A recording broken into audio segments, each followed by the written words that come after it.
gentlemen, great to have another episode of The Zoomers. We have Mr. Charlie McCann, live from Gibraltar, racing expert, football expert, and from the Sunday Mirror, John Richardson as well. Morning, fellas, how are you?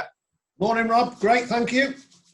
Good form, thanks. Yep, good, really good form. Isn't it great to have some Test cricket to look at as well? As we've had some fantastic football, horse racing, and now the great games back as well. Just before you joined us, Charlie, I was just chatting to Hricko, and Hricko said, isn't it hilarious, though, you know, somebody fires a shot through the covers and you're expecting, whoa, deathly silence. Nothing. And when it goes to, Hawkeye and things like that, I wanted to call it VAR there. And of course, you expect the roar from the crowd when, you know, it's giving the thumbs up or down, and nothing, absolutely nothing. It is bizarre, but these are extraordinary and unprecedented times we're in. Hricko, I know you've been busy at games and what have you this week. What have you? I mean, the football. I get confused. There's so much on. What's impressed you? What's caught your eye this week? I must admit, I was very impressed with Leeds United last night, Rob, against Stoke. You know, I watched the whole of that game. I've seen a bit of Leeds this season live, and I think they're going from strength to strength. I mean, Bielsa is a legend, isn't he, for a lot of today's managers. You know, Guardiola thinks he's the tops. He's certainly got something going then. They are so fit. They've got some excellent players. I think they're going to go a bomb in the Premier League. I don't think they'll struggle at all. I thought early in the season they might do, but I think they're matured as a unit. They were devastating last night against Stoke. I mean, Stoke did help them, you know, with that stupid penalty towards the end of the first half. But after that, it was all them. And as I say, Helder Costa, players like that, Hernandez, really good side with a fantastic manager. And I think we'll be watching them a lot next season and reading about Bielsa. I think they'll be a great addition to the Premier League. They've been out of the top flight since 2004, which is a long, long time. But I think they're back, and I think they're back with a bang. Charlie, have you seen much of Leeds? Bits. Do you know? I was thinking of Leeds and thinking them coming up, and I remember the last time I went to see them, they were playing at Anfield in the quarterfinal of the League Cup a couple of years ago, and I thought then, blimey, this team's obviously on the way to the Premier League and a welcome return at a club. But I then thought about the game, and I don't know if John and yourself will remember this. The winning goal in that game for Liverpool was scored by none other than Ben Woodburn. Whatever happened to him? Yeah. I'll tell you what's happened to him, Charlie. Yeah, go on, John, please. Sorry, mate. He's I just interrupted. Sorry. No. On the bench at Oxford United. He scored a penalty the other night, didn't he, for Oxford United? Yeah. He started on the substitutes bench. Well, I remember that because of course he beat Michael Owen's record, and everybody was saying the sort of similar sort of analogy with Michael age, and of course living sort of in and around sort of that North Wales area as well. And of course I remember Klopp trying to keep everybody, you know, calm down about it. And here we are. I think it's 2, maybe 3 years on. And if he's on the bench for Oxford United, it's a strange thing for you know, aspiring footballers as well. You know, people coming up, they can be king of the castle at 16, 17 and things like that. But my goodness, there's a lot of hard work. But that was that. I'll always remember that game. He scored in front of the Kop, and it's almost the last we heard of certainly in the Liverpool shirt of Ben Woodburn. And of course now you've got Nico Williams, you've got Curtis, you've got all these guys who have just leapfrogged him in the pecking order at Anfield, and it'll be a long way back for him. Fascinating. I think Charlie makes. Sorry, Rob. I think Charlie makes a very good point there. You know, because we build these players up, don't we? We're building a lot up now, and as Charlie says, to get there, it's a long, torturous route. You know, we're talking about Mason Greenwood being one of the best players of his age, which he probably is at the moment. But you know, there's a lot of debris is washed up, you know, after 2 or 3 years. And you know, I agree with Charlie. We've got to be a bit careful about building these players up sometimes. And Ben Woodburn is a perfect example. I was going to. It's fascinating. It really interests me that development, that teenage development. I was going to talk about Mason Greenwood, Hricko. He's still very young. Is he the real deal for you? Yeah, having said what I've just said, yes, I think he is. I mean, I can't believe how mature he is. His body has matured. I mean, before my time, Duncan Edwards and people like that. But I can imagine people looking at Duncan Edwards, at 17, 18, because he was a man, before he was a boy. And I think Mason Greenwood's the same. He's built well, he's powerful, he's astute, he's clever. Yes, he does look the real deal. He more than Marcus Rashford. I mean, I'm a big Marcus Rashford fan, but I think Greenwood, if he keeps his feet on the floor, can go right to the top, and I mean right to the top. I know. During lockdown, Ole Gunnar Solskjaer came back. He's turned into a man. I mean, I think one of the things he was doing, Mason Greenwood, was getting on the weights and eating. Charlie, what's your take? Have you had enough time to form an impression? Hey, he's fantastic, isn't he? He really is. And I was also thinking during the week as well. Since lockdown, how many games in the Premier League where the team who have scored first have lost?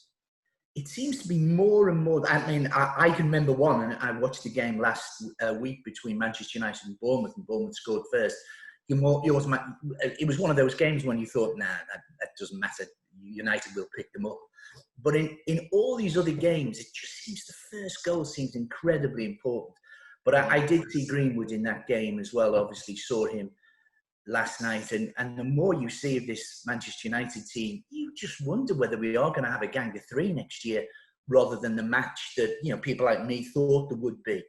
I also, from this week, all this the talk about Brighton, and I really look forward to Brighton against Manchester City over the weekend.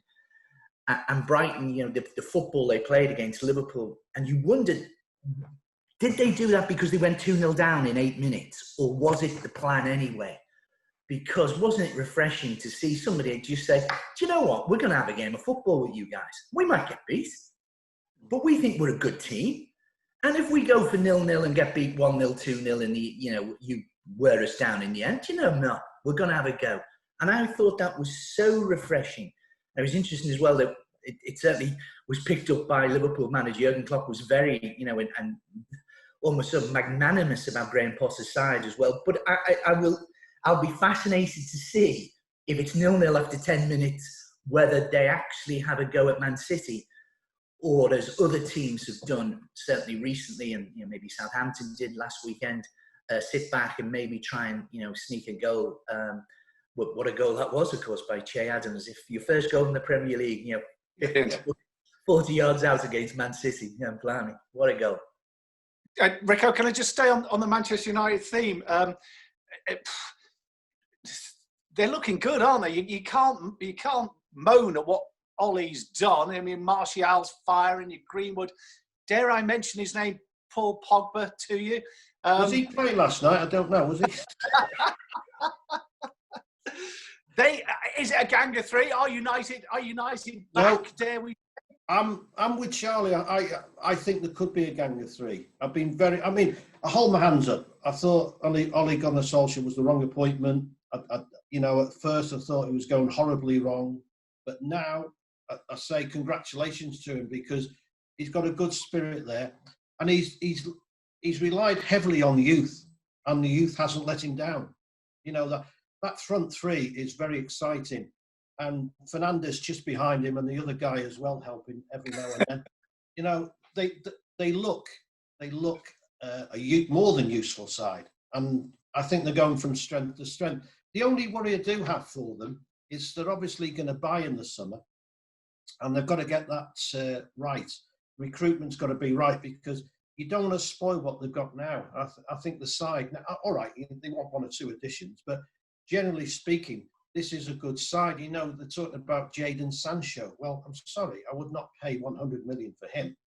I mean, is he an upgrade on what they've got now? I don't think so. You've got to allow the Greenwoods and Rashfords and even Martials to blossom, which they appear to be doing. So, yeah, I think we could have a gang of three. One of the players heavily linked with Manchester United is Jack Grealish. Charlie, are you in the Jack Grealish fan club? I was. I think the first half of the season he was outstanding. But of course, when you have a lot of the ball like Jack does, okay, he gets fouled a lot, but you've got to come up with assists and goals. And since lockdown, it's 0-0. And I was disappointed again with him against Manchester United. And he's deceptively quick. He's got tricks. He's a good footballer. I mean, he's a lovely footballer. Would he move that Manchester United team on ? Squad? Big tick. Of course he would for the squad. Would he play when they play Liverpool at Anfield? I wonder. I just wonder. But that doesn't mean to say that if we're talking about, the bulking up of somebody like Mason Greenwood, if Jack, for me, would have to maybe put on a couple of pounds. The Villa, where is his best position? He played in the left of midfield and the left of the front three. He says he doesn't want to. He wants to, play in the 10. Would he get that? He certainly wouldn't play there with Fernandes at Old Trafford. I wonder. Yes, he's a fine player. I think he's frustrated since he's been absolutely symbolic of Aston Villa. Good in part. They were good for a period at Anfield, and they had their opportunities. But if you're not scoring goals, blimey, guys, you're going down. And what a game they've got. Is it Crystal Palace? Yes. If this really is last chance saloon tomorrow. Hricko, Jack Grealish for you? I'm a huge Jack Grealish fan, but I agree with everything Charlie's just said. He's playing like a drain at the moment. It's not the same Jack Grealish. I mean, Jack Grealish early in the season, I'd have taken him, just like that. I thought he was magnificent. He was the flag bearer for Villa. He virtually did everything. But for some reason, he doesn't seem that interested. And that's not like him. He's always been a very committed player. Also, I think he's often played out of position. I mean, last night he was out wide on the left and it was almost forgotten, and it looked like for once he didn't want to get involved. This is the club that he's hoping to join. And I don't think he did himself any favours last night.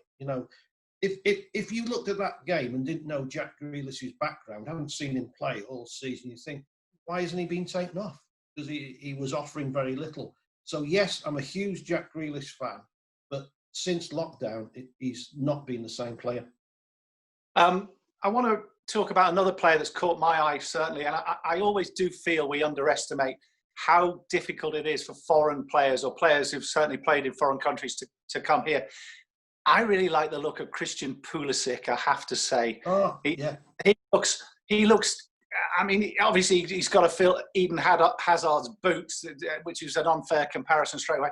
But my word, he looks a clever player to me.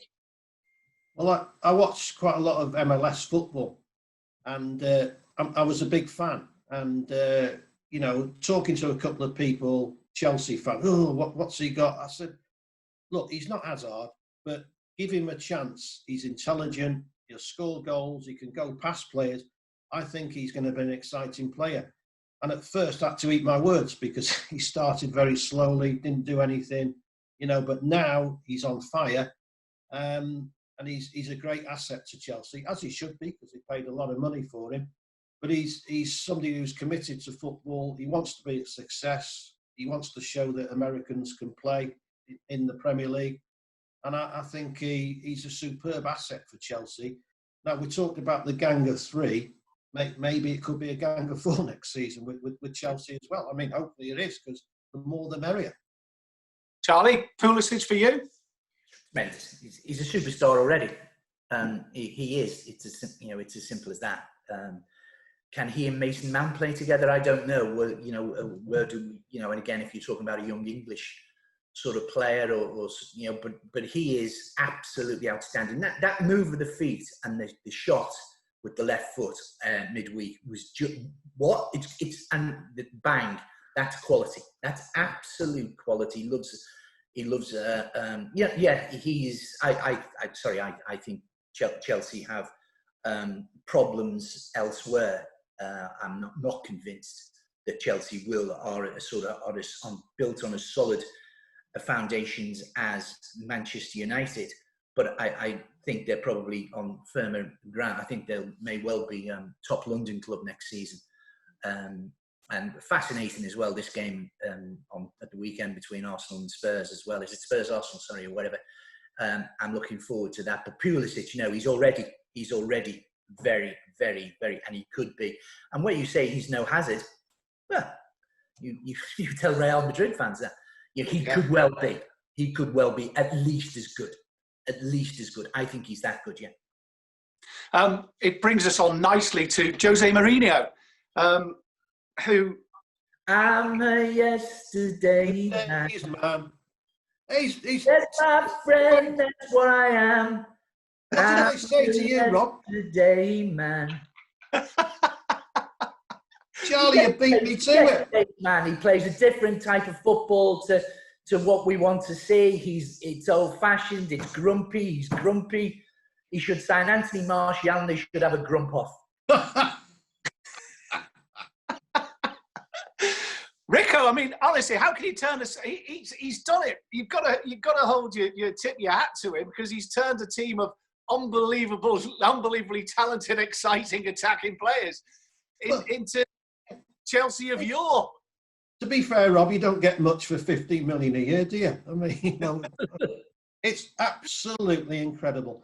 I mean, I remember, looking forward to going to press conferences at Cobham, to see him there, for the Sunday paper. He was fantastic. He was entertaining. His team were obviously champions, superb. And then, he turns up at Manchester United, and as Charlie alluded to, he's Mr. Grump. Didn't want to know. It's like he didn't want to be there. And as Charlie said, even at Man United, he was yesterday's man. So it was a surprise, really, when Tottenham took him on, because you think he's like going back. He's stuck in a time warp, and I'm afraid Tottenham are suffering for it. He's got a reputation for being pragmatic, but crikey, I mean, they're boring to watch now. I mean, they were exciting under Pochettino. Now they're boring, and they're not going anywhere.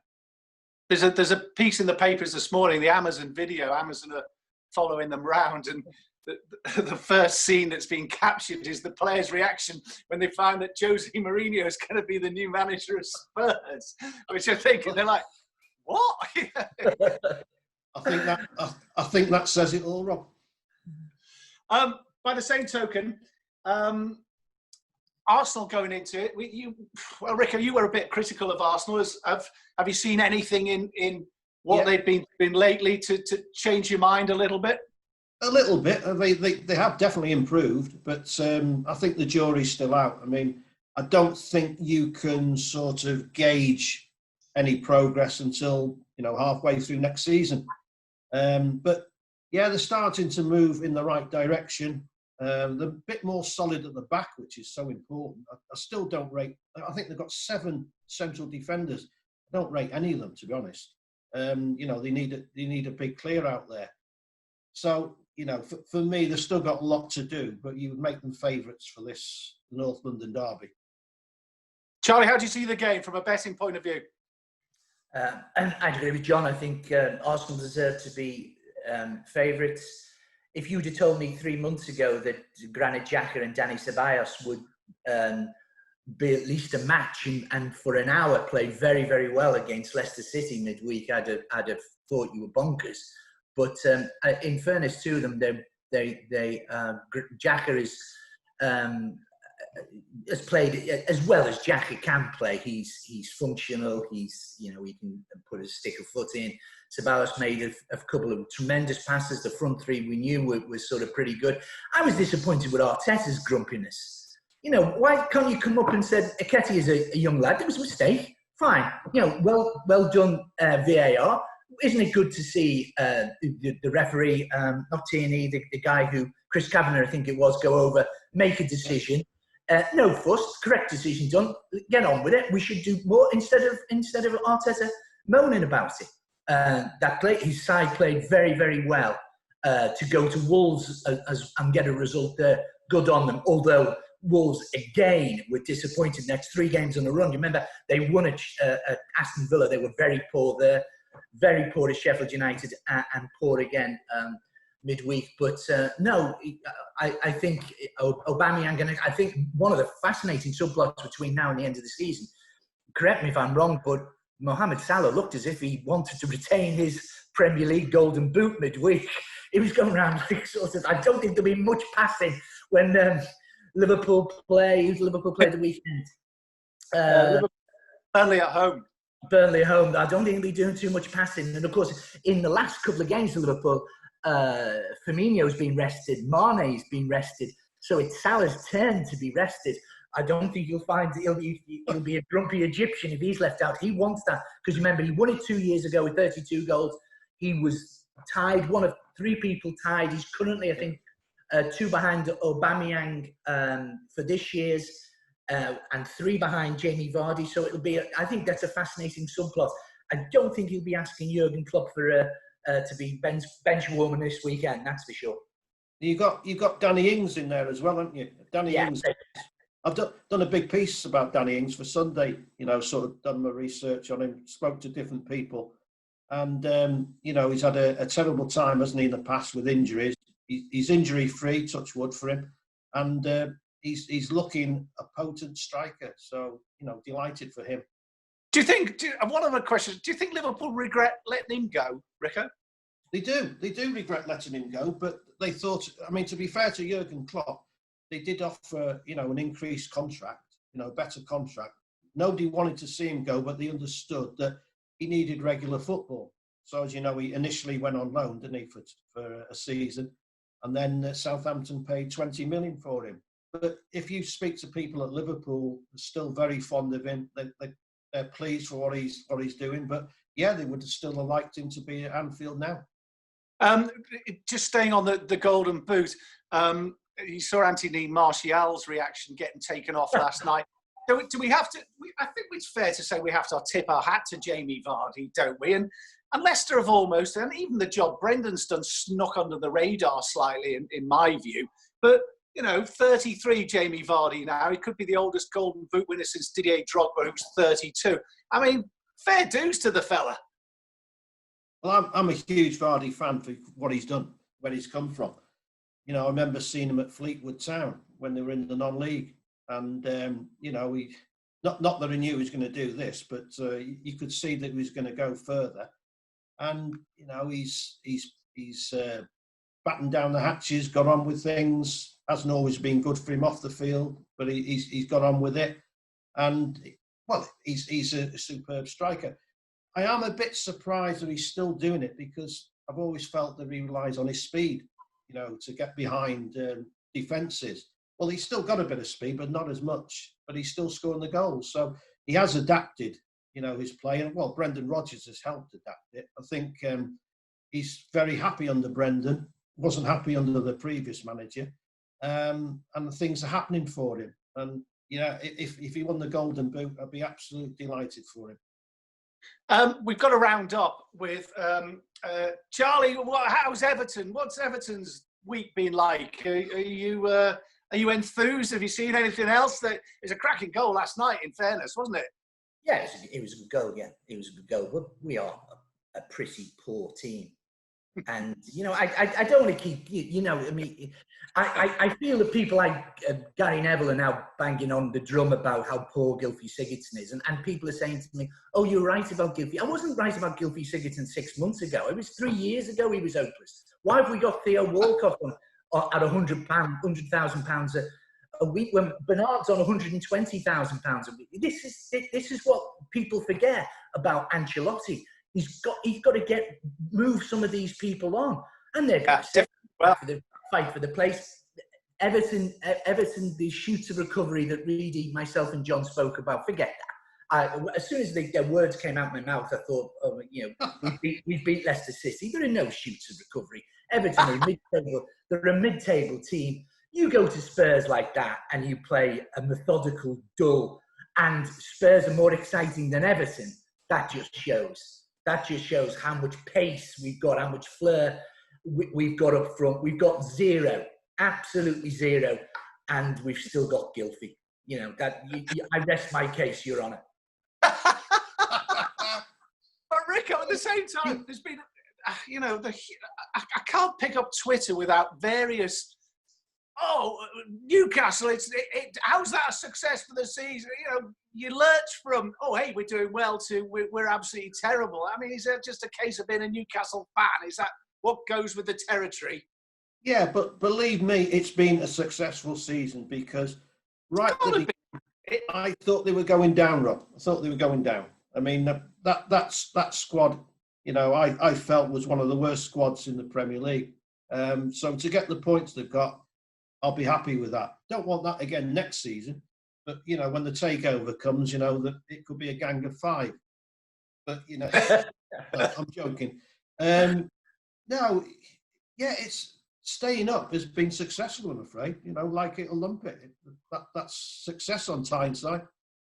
I was going to say that's the last thing. I've got to ask. It was going to be the first thing I was going to ask. I know, but every time you say, "Oh, VAR," people go mad. The award of penalties or non-award of penalties. I heard Tim Cahill saying they should have a professional footballer, you know, back at Stockley Park. Look, I mean, it is just absolute nonsense. Well, it's chaos. It's disorganised. I'm not going to say it's ruining football, but it's certainly taking the shine off it. It's a disgrace, isn't it? Well, it's as Cammy would say, unbelievable, Jeff. I mean, well, what happened last night? I mean, we're watching the Villa game, right? We're watching the Villa Man United game. Do you think anybody in this country thought that was a penalty? I mean, it was too ridiculous for words. It was a foul the other way. It should have been a free kick for Aston Villa. So, okay, you allow the referee a little wriggle room, you know. So it goes to Stockley Park, not Stockley Bridge. What are they watching? With their tails up in the air. I mean, and you would hope that somebody would correct it, but they don't. And there was 2 other instances. Last night was the worst night for VAR. It should be looked at seriously. I would suspend it at the moment because it's not working. And let's make it fit for purpose for next season. Yeah, Charlie, there's surely got to be. Come on, let's work. It's almost like learning on the job, isn't it, or failing on the job at the moment with the way. I mean, the decisions last night. And you've got referees sort of go, how's that not a penalty? How's that? It's poor, isn't it? It really is. It's not good enough. And you of course, an ex, you know, well-respected Premier League footballer would help, but really, you know, anybody could help. You know, that's the horrible thing. These are professional referees.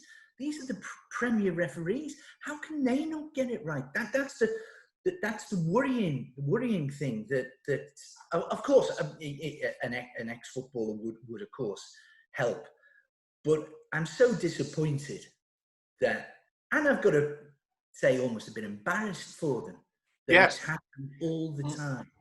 You know, and the Andre Gomez, the Fernandez incidents last night, they just weren't acceptable. They really weren't acceptable, and I don't know. You know, I don't like keep banging the VAR drum, but it's poor. Hey boys, there's nothing wrong with the equipment. It's the people using it. Yes. Yeah, of course. Yeah. Mr. Magoo is available. Hey lads, the job. Rick, thanks a lot. Charlie, thanks a lot. I really appreciate it. We'll do it all again next week if it's okay with you boys. Have a great weekend. I look forward to it. Great week, guys. Thank you. Bye-bye now.